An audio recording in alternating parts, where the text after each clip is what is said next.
Today's episode is going to be a good one. It's all about the three components of a highly converting funnel. And if you think you know what I'm going to be talking about today, you better listen in because it's probably not what you think. Now, no matter what percentage your funnel is currently converting at, we're always looking for a higher conversion, right? I mean, as much as we are all in business to transform lives, make an impact, and leave our mark on this world, we are in business. And business, by definition, is the purchase and sale of goods in an attempt to make profit. Therefore, you need to generate revenue in your business. Now, think about that for those of you who have like these different money mindsets where you're like, oh, making all this money might be a bad thing. Well, think about the enormous impact that you can make on this world simply by increasing your sales conversion. We're talking legendary status here. Now, today, we're going to be talking about the three essential components to have a complete funnel that will make it a highly converting funnel. Now, we're going to dive I would say high surface on today's show. And I do have a download that you can go grab.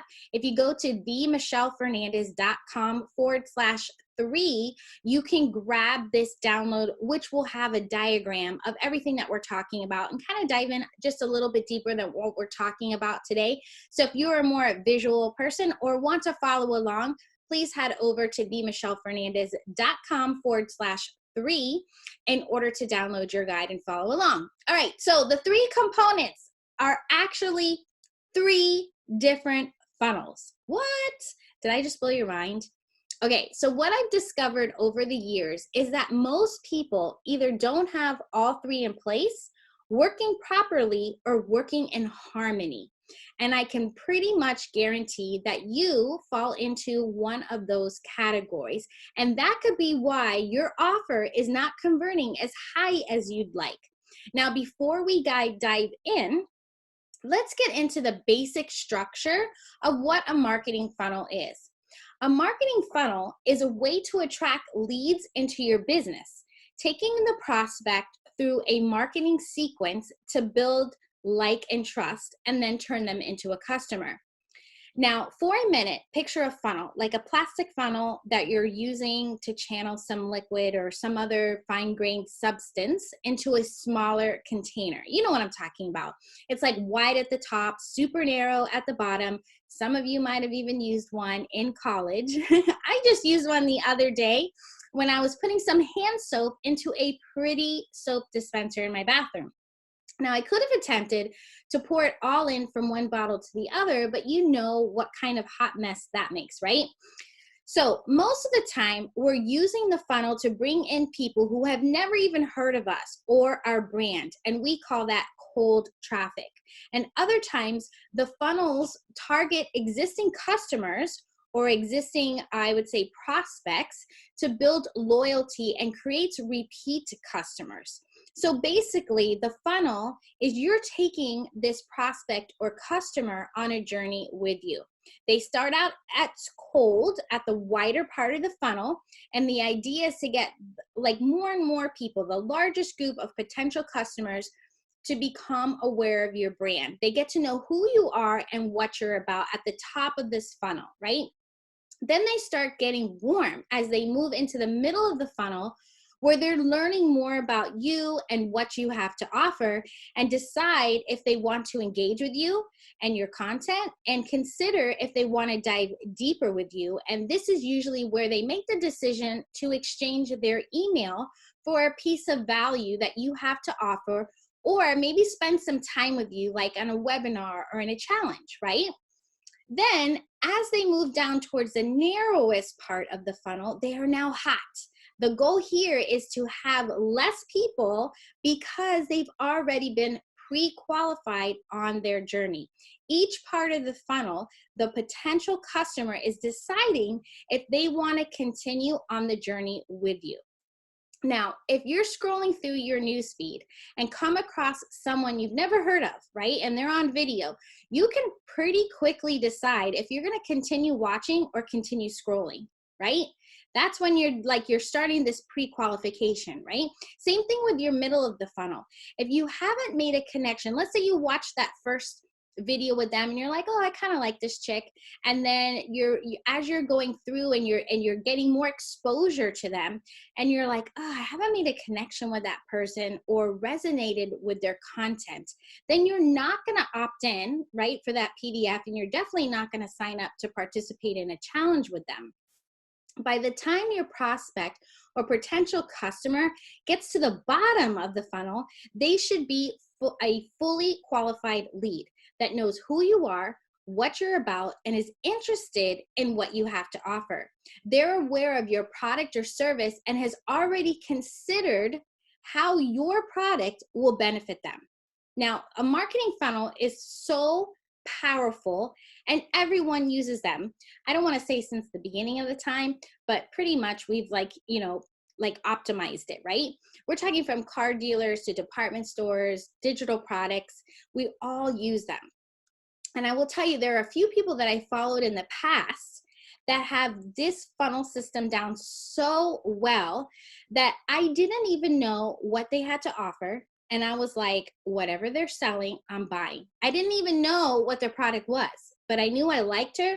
I resonated with her. I knew she got me. And I knew without a doubt that my business and my life will transform because of her. Have you ever felt that way, where you just resonate with someone so deeply and you're like, oh, I just connect with this person so well that I want to buy whatever, like you're pulling out your credit card before they even tell you what they have to offer. And then there are others that are like, she seems to be doing great, but I just don't know if I want to spend my hard-earned money to learn from her, right?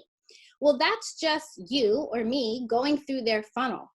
And as I first learned about all this online marketing was from Chalene Johnson, and she described it as you're in the car on a road trip, right, with all these people, and it's okay to let them out of the car before you get to the destination.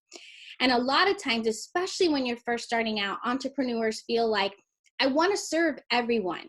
And then you start kind of getting into that judgy mode, like, why aren't people opting in, or why are they opting out of my list, right? Why are they hopping off while I'm on a live video, and why aren't they staying to the end?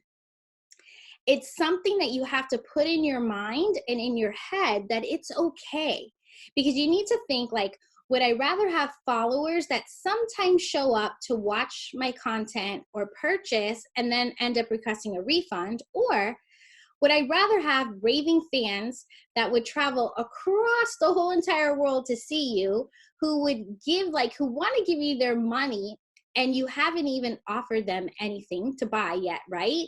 And who rave about you to their friends because of the results that they're getting from your products or service. So how do you do this? How do you get someone who's never heard of you and is now an actual buyer? So let's break down the 3 funnels that need to be put into place and working together in harmony. Now, the first essential component to a highly converting funnel is your advertising funnel. So for this scenario, we're talking about Facebook and Instagram for your advertising. So let's start with the top of your funnel. The idea is to get a steady flow of new prospects into your funnel. And that begins with identifying your audience, right? Your customer avatar.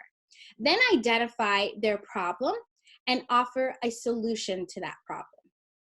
Now, to get these new people in, you'll create a Facebook or Instagram ad that is run to that particular audience, right? All cold people that you've never even heard of you before. And your copy will reflect their problem, touching on those pain points, and then the solution that you have to offer. Now, it's critical to have your pixel placed on each step of your funnel to target these prospects that have showed interest. This allows the ability to track your conversions at all stages, and you'll be able to identify any gaps in your funnel that is maybe causing your funnel not to convert, right? This is very crucial. Now, messaging is also everything in business. Whether you're selling in person, maybe an organic social media post, paid advertising, like your messaging must be on point. Otherwise, you're not going to get any sales. And this will take some research with your current audience and buyers, really diving into their struggles and problems, where they're getting stuck and overwhelmed, and how they are actually describing these issues, as well as what resolutions they're looking for, what transformation or results are they looking to have. What would their business or their life look like if they no longer were living in Stuckville or in overwhelm, right? Then you just test these messaging that you're getting using their exact language. And your messaging should be used in all three funnels that we're going to talk about today. And this is the first place that you're going to come to in your funnels if they're not converting, to identify the gaps, right? What is the reason your audience is not responding? And I could tell you probably 99% of the time it comes down to your messaging, right? All right, so now once you got your messaging down, you're ready to test, get those posts up and ads running, and that's going to take them to the second funnel, which is your landing page funnel. Now, just to clarify, landing page is totally different from a website. Landing page is a page that people are taken to when they click on your ad. If you send them to a website, there are so many other things on your website. People can get easily distracted, and like they'll see the about page and then they're going to start reading that, and then they're going to maybe start reading your blog or get distracted from what the specific action that you want them to take, especially when you're putting advertising dollars behind that, right? So just say no to your website so they don't get distracted. Now, it's important for you to have a separate platform for you to use your landing page versus your website. Now, my preference is ClickFunnels for that. And going from the ad to the opt-in page, it has to be a clear continuation of your ad. So there are no distractions. Like, it's very clear what action you want the prospect to take, like grab your guide, sign up for your 5-day challenge, or maybe it's even save your seat for the masterclass. So let's just take a hot minute to break down the funnel steps that you should have in place. And of course, you can have as many steps in the funnel as you possibly can think of. Because I don't know if you've ever seen where you go to opt in for something and you buy something that's $7, and then they're like, oh, but wait, you can also get this for an extra $20, or you could get this, and before you know it, that $5 you were going to spend ended up being $100. Okay, those are all different steps in your sales funnel that you can actually have. So we're just going to break it down into just a few simple steps. Now, the opt-in is going to be your very first step. Right? This is where you actually have someone where you're gathering and you're collecting the person's name, email address, maybe even a phone number, right? Now, to be totally honest, for the first couple of years that I was working in the online world, I thought this was the funnel without realizing how the heck was I going to get people seeing it, right? I was running no ads. I just set up my funnel, and I was so naive to think that my lead magnet or the offer was so good that people would just buy it after seeing it one time, unaware of me or my brand, okay? So like I said, the goal of your opt-in page is to collect names, email addresses, and possibly phone numbers. And there's so many ways to create opt-in pages. Like platforms, like I was saying, ClickFunnels, Kajabi, Leadpages, they give you these templates that are so easy to use. I mentioned ClickFunnels is my preference because I feel it is the most user-friendly, and it's like greater ease, I guess you can say, user-friendly, like in changing fonts and font sizes, and more importantly for me, the ease of creating a desktop and a mobile view. Because as we know, most of us use our phones all the time. So if you want it to not look all funky on someone's phone, you just need to make sure whatever platform you do choose to use has like mobile friendly access, and you're able to edit it and tweak it a little bit. Because some of them have a mobile view, but it's not like so like friendly to view. Okay. You just basically want the action you want them to take to be very clear. Now, it's important for me to explain a little bit more that your opt-in page must be a clear continuation from your ad.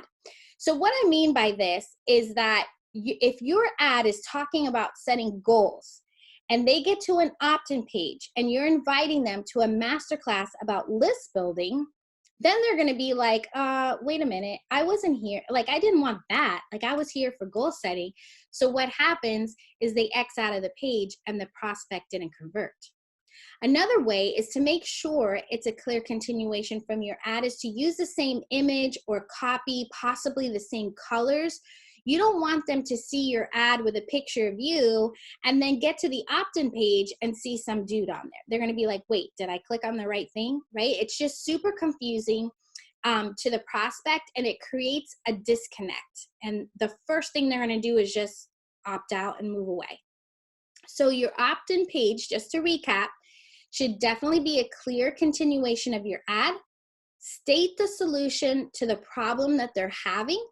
Have a clear, bright call to action button above the fold. Above the fold means that if you're looking on your desktop or your phone, you're not having to scroll down on the page, because you're going to see the button, like, you know, click here to register now or sign me up or something like that, right? And don't think that just because I mentioned ClickFunnels has all these different options, lead pages, the same thing. It doesn't have to be all fancy or super pretty. Like, you just don't want any distractions. And I know sometimes for me, where I'm really into like graphic design and I want it to look pretty. And then I see someone who's having a super highly converting funnel or a landing page, and it's like a white page with black and red lettering, and that's it, with a button. I mean, it doesn't need to be fancy at all. It just needs to be very clear of what problem that you're solving and what action you want them to take. Now, after the option page, you should always have a thank you page, right? And we use this page to know, did somebody take the action? Did that prospect convert to a lead? And we will know that once they've landed on the thank you page. Okay. Now, the next step of your funnel is the sales page. Okay. I know I kind of maybe skipped a couple steps for some of you who have really intricate funnels, but let's get to the sales page. When they get to your sales page is when they're out of that awareness phase, right? They're out of that top of the funnel. They're no longer cold. They're more warm. So they're in that consideration phase and considering the price, the benefits, alternatives to your product, and reasons why they should buy your offer, right? Like, you're wanting this sales page to be more painful for them not to give you your credit card than it is for them to pull it out and give it to you. Does that make sense? All right, so when you're crafting your sales page, put yourself in the prospect's shoes and ask yourself the questions that they might be asking themselves. What's the price? What's included? Why should I buy this and not something else? What other options do I have? Right? Because sometimes, YouTube, like, they can go to YouTube or Google University, but gosh, how much time is that going to take them, right? But it is an option. And also clarify what these options are. So if they're thinking, hey, I could do YouTube or Google, okay, well, how much time and extra money that they're, spending or losing, right? And also really focus on what results or transformations that they will get. Now, when you answer these on your sales page, you're basically hitting certain objections before they become an objection, if that makes sense.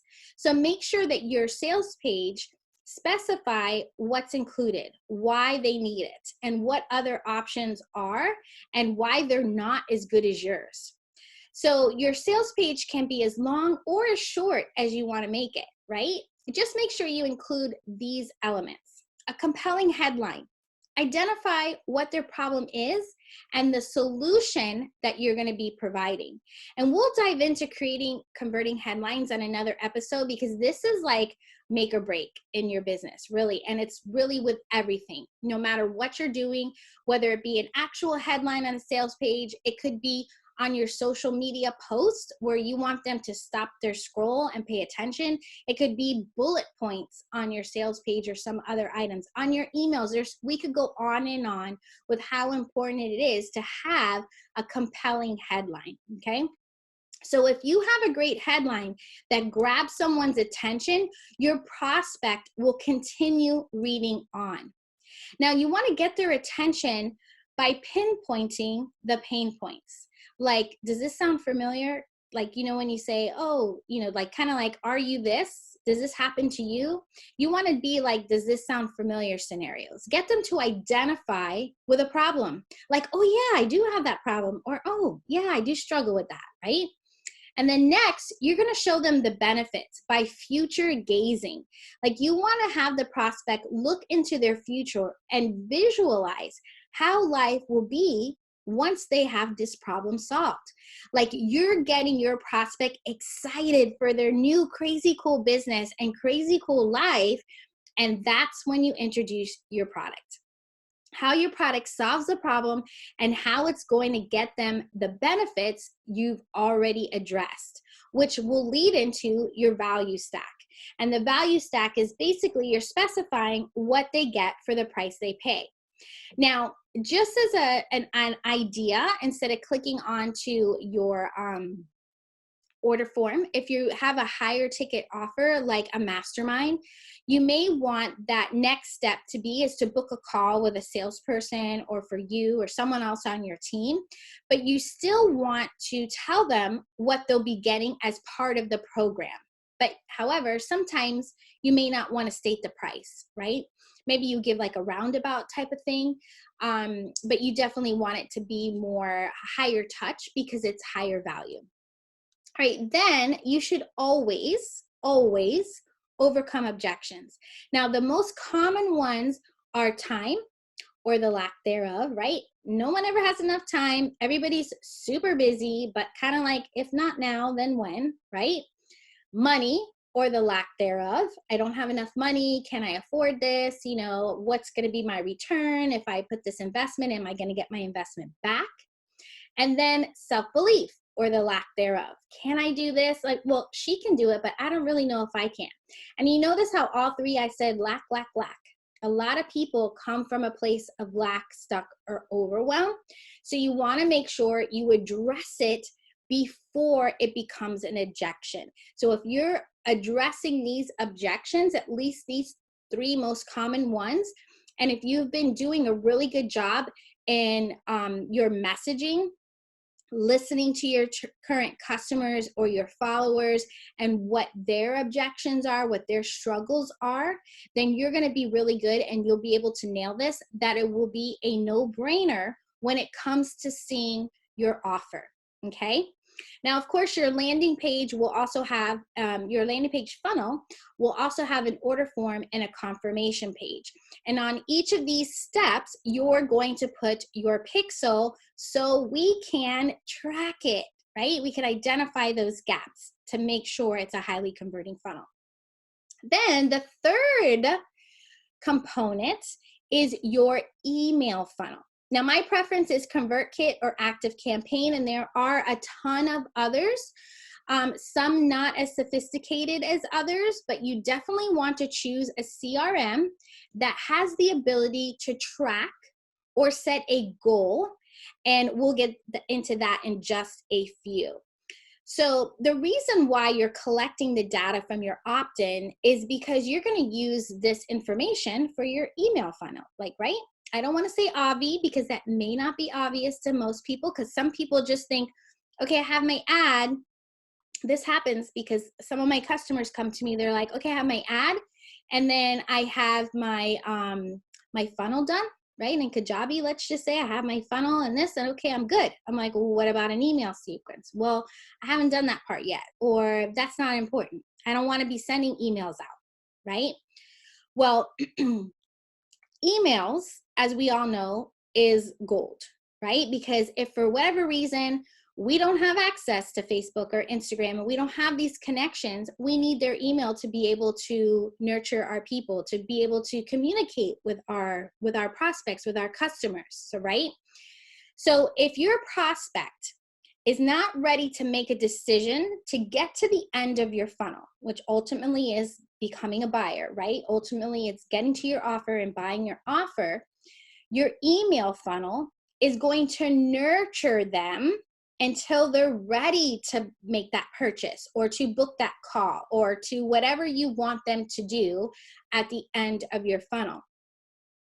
So now you have set up your entire funnel, right? You got your advertising funnel, you got your funnel, your landing page funnel, and your email funnel, right? Now, what happens if your prospect doesn't make it through the entire funnel and become a client? Well, that's when retargeting comes in, which is really cool. And I don't know about you, but for me, when I first started, I thought, okay, retargeting is a Facebook ad or an advertising term, right? I'm going to retarget this person with my ads. And for a long time, I still wasn't getting, how do I possibly retarget someone? I wasn't getting all the tech end of it, if you will, right? Well, think about targeting as a follow-up. All right, so let's just go back for a second and recap that you've had a cold audience watch a video, maybe opt into your lead magnet, and so now they're floating somewhere in between the top of the funnel, which is your brand awareness, and consideration to the middle of the funnel, or they've already passed the awareness stage, right? They're well into that. They're warm people. Well, retargeting is where you can follow up with the prospect and nurture them to return to the funnel from where they left off. I'm going to say that again. Retargeting is where you can follow up with the prospect and nurture them to return to your funnel from where they left off. This is why it's so important to make sure that your pixel is everywhere and your goal is set up in your CRM so you can track accordingly. Now, you can do this whole retargeting or follow-up with your advertising funnel and your email funnel, because what we're doing is we're trying to get them back in that landing page funnel of where they left off. So let me give you an idea of what I'm talking about, right? So in your advertising funnel, you can retarget your prospect in so many ways. It all depends on what kind of business you're doing, what kind of lead magnet you had, what kind of sales vehicle you were bringing them on, and what kind of your offer is going to be, right? The end goal in mind. So I'm going to give you a few different ideas or examples. So let's just say at the top of the funnel, you're having them they watched a certain percent of a video that you put out there. Now you can retarget them by following up with them, right? You're retargeting them to maybe now whoever watched 50% of this video, I'm going to retarget them to now opt into my lead magnet or to join my group, right? My Facebook group.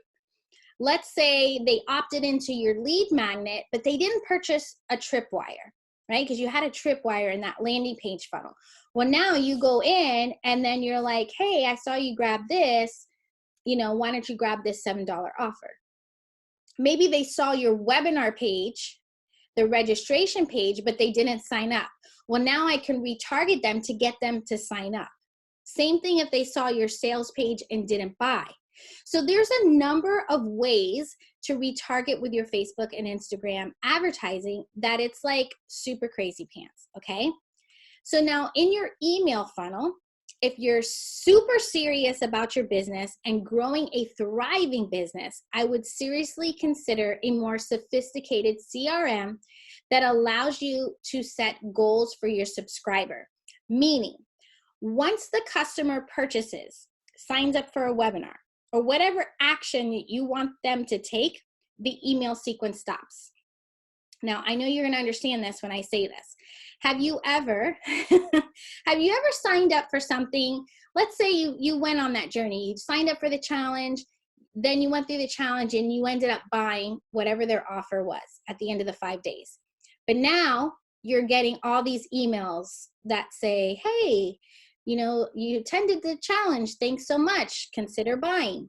Okay, now it's another one. Hey, 3 days left. So you start getting all these emails and you're like, dude, I already bought. Why are you still sending me emails? And then I know for me, a couple of times I've actually emailed the person telling them, can you please stop sending me emails? Like, I already bought, I'm super excited, like, enough, right? This avoids people getting annoyed because they keep getting these emails to buy something they already bought. And then what happens is they don't even feel special because they're thinking, hey, I just bought it, I'm a new customer, you know, don't you know that, right? And it's kind of disappointing for them. So let me explain to you what an email or a sales nurture sequence should look like. It's usually it's 5 to 7 emails. I'm going to share with you 6.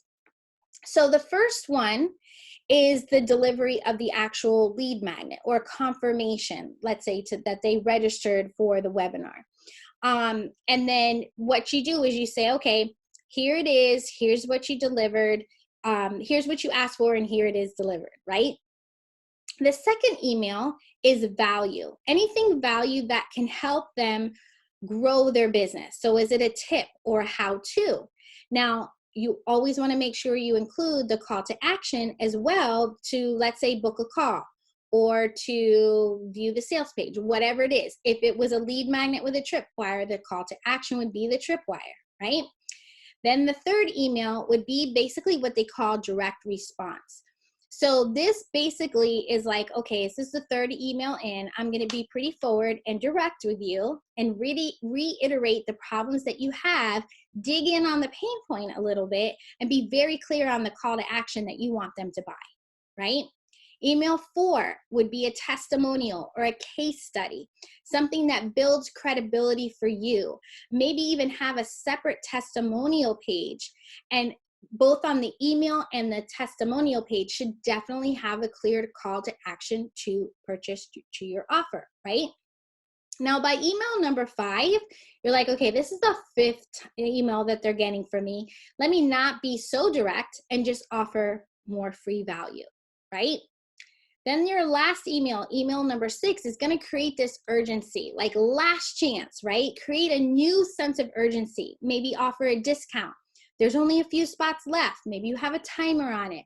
Here's something for free or a limited time offer. You can only get it right now for the next 24 hours or whatever. Create the urgency that they need to make that decision and commit to themselves and commit to you to purchase, right? So once you have these emails in place, when I was talking about setting that goal with your CRM, let's say when they get email number 3, they're like, oh yeah, I'm gonna buy. So then they click on that link to purchase and they get to, let's say you tell it, when they get to that confirmation page that they purchased, they will not get emails 4 through 6. Okay, this is very important that you set all of these things up before you start promotion. So when I'm looking to do ad campaigns for my customers, I'm looking to that all these 3 funnels are put into place, are tested and working properly, right? So you have your advertising funnel that you're already going to be setting up from the top of the funnel, all your cold, to whatever you're going to retarget them at the middle of the funnel for whatever your opt-in is, webinar, challenge, whatever that's going to be, to retargeting them again to saying, hey, they just attended the challenge or they just attended my webinar. Let me get them to now view the sales page. Let me get them to see some testimonials, okay? Same thing with your landing page funnel. You're gonna wanna have all those steps put in place, all the pixels on everything, so that way you can track everything nice and clear. Email series needs to be put in place with your goals set, so once they hit that action or whatever that end goal you want them to be, they get out of that email series and maybe begin a new email series, right? Now you're set up for when they become a customer.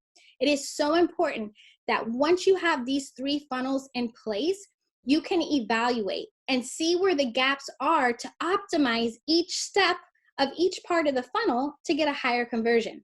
So what do I mean about identifying gaps in your funnel? Now, by having the pixel on each page, you'll be able to collect data, like how many people have seen the ad but didn't opt in or register, right? Or how many people saw the ad, clicked on the button, but didn't actually opt in, right? Where's the breakdown there? Is it the messaging somehow, right? Or how many people saw the tripwire but didn't purchase? So I have a few people who, you put these things together and you're like, oh, this is going to be really helpful for my clients or these prospects. But when they get there, they're not seeing value in it. So as much as you see value in something doesn't necessarily mean the customer is going to see the value. So then you might have to switch it up, right? And make it to be more what they want. Or maybe you've had people register for a webinar, so many people, but then how many people attended? So you're gathering all this data, right? And then there are just a few places to see where the breakdown of your funnel is happening, right? Where the disconnect is, where those gaps are, where's that hole in the funnel that the water's coming out of and that it's not properly filtering down. So like I was saying, if your audience is clicking on the button in your ad but didn't opt in, there's a disconnect. Could it be the messaging? Was it misleading? Was it not a clear continuation from the ad? If your prospects are registering for your masterclass but not showing up, well, then there's a disconnect with the follow-up series, your follow-up email series, to make sure that the registrants, become attendees, right? So then you have to go back and evaluate what else might I do to remind these registrants to show up live on the masterclass. So you can see how all this goes together and how these three components of a highly converting funnel that I just shared with you, like it's so cool, like to actually see it. So I'm curious to see, I know I'd love for you to DM me, right? Like, did you ever think, okay, all three go in place? Like, I know you've probably heard them all, but like actually have it all together before actually getting started. So it all flows beautifully in harmony and you're kind of getting everybody everywhere and you're not letting somebody kind of get away. Now, this may seem a little cray, like I said, like it's just like maybe your mind's a little blown or I'm a visual person, I need to see it out, like see it written out, drawn out. So I put together a simple guide that goes into what we talked about today with some diagrams mapping out the complete funnel. So head over to themichellefernandez.com/3 and grab the download. I appreciate you so much for being here with me today. You are absolutely amazing, and I really hope you enjoyed today's episode. I can't wait to hear how much higher your funnels are converting. So if you haven't already subscribed, please do. And while you're there, I would love it if you left me an honest review. I hope you enjoyed the show. Until next time, happy marketing.